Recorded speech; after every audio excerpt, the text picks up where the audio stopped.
परम मुनि परमहंस श्री सनातन जी हर समय 5 वर्ष की अवस्था में रहते हैं और कोई वस्त्र नहीं धारण करते, दिगंबर। दिग माने दिशाएं, दिशाएं ही जिनकी अंबर है, अर्थात नग्न अवस्था में रहते हैं। ये वर्णन करते हैं कि एकादशी व्रत को हरितोष व्रत कहते हैं। भगवान की प्रसन्नता के लिए, हरिजू की प्रसन्नता के लिए एकादशी व्रत रहा जाता है। प्रायः समस्त वैष्णव जन रहते हैं। जो रसिक जन प्रियाजू के चरणों के अनन्य हैं, उनका एक ही व्रत है, श्यामा श्याम की 8 पहर उपासना करते हुए अपने मन वृत्ति को श्यामा श्याम में समर्पित करना। पर जो एकादशी व्रत रहते हैं परम धन्य है, वो हरितोष व्रत है।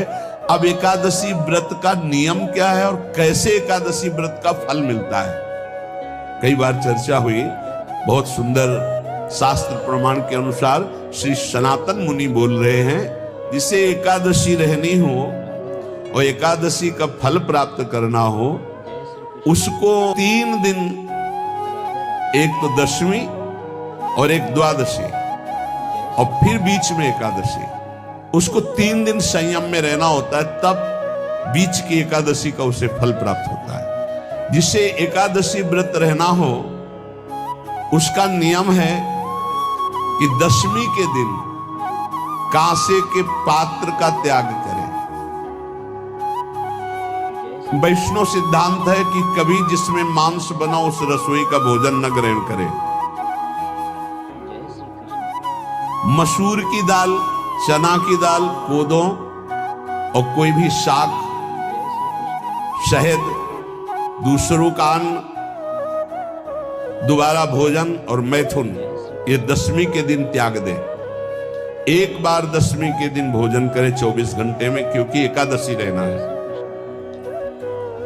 कांसे का पात्र, जिस रसोई में मांस बना उसके भोजन का त्याग, मसूर की दाल, चना, कोदो, साग, मधु अर्थात शहद और दूसरे के द्वारा दिया हुआ भोजन और दोबारा भोजन और मैथुन क्रिया, इनका दशमी के दिन कभी भी प्रयोग न करें।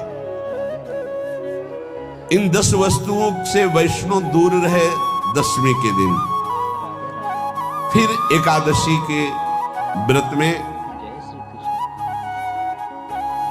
ये पीछे तो हम वर्णन कर ही चुके हैं, कहीं नहीं आया कुटू का कचौड़ी पकौड़ी और सिंघाड़ा का हलवा और ये दुनिया के खीर और सब।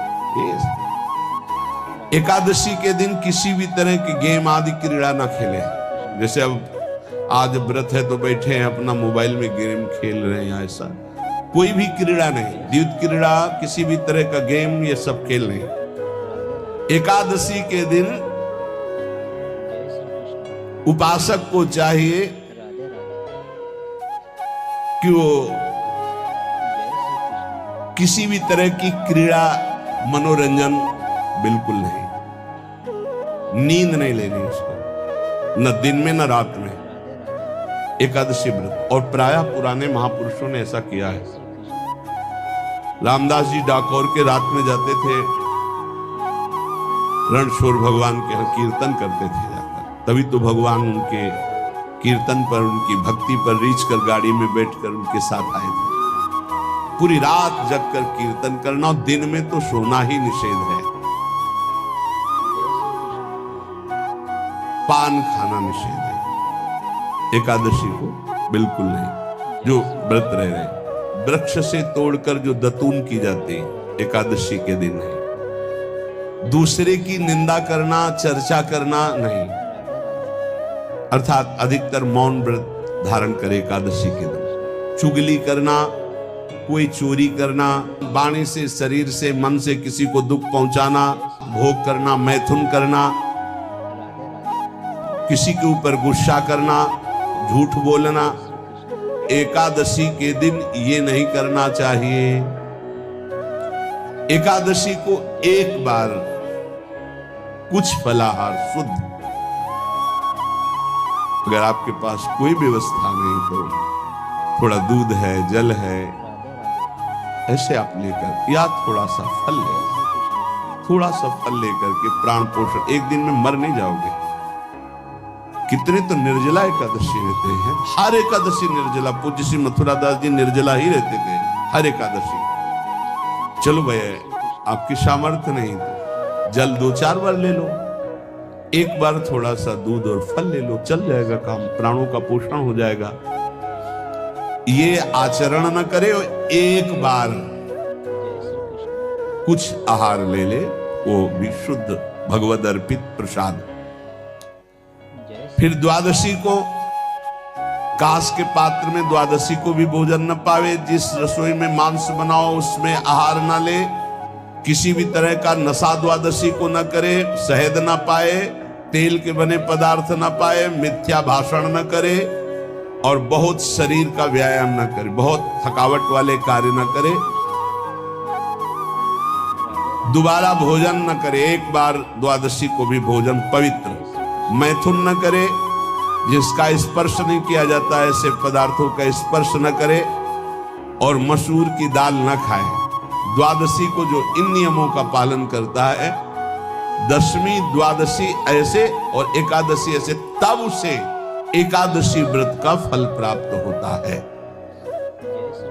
उपासक को चाहिए कि इन नियमों से व्रत का अनुष्ठान करे, मनमानी आचरण न करे। सबसे प्रार्थना जो एकादशी रहते हो, हरितोष व्रत इसे कहते हैं, भगवान की प्रसन्नता के लिए रहा जाता है, रहना चाहिए।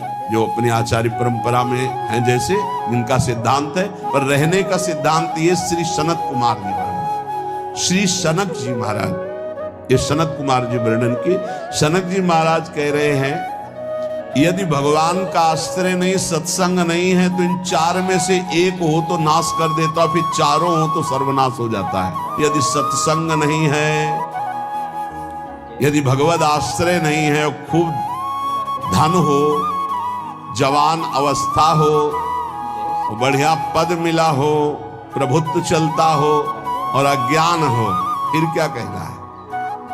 बोले चारों जहां मौजूद होते हैं वहां सर्वनाश का खेल शुरू हो जाता है।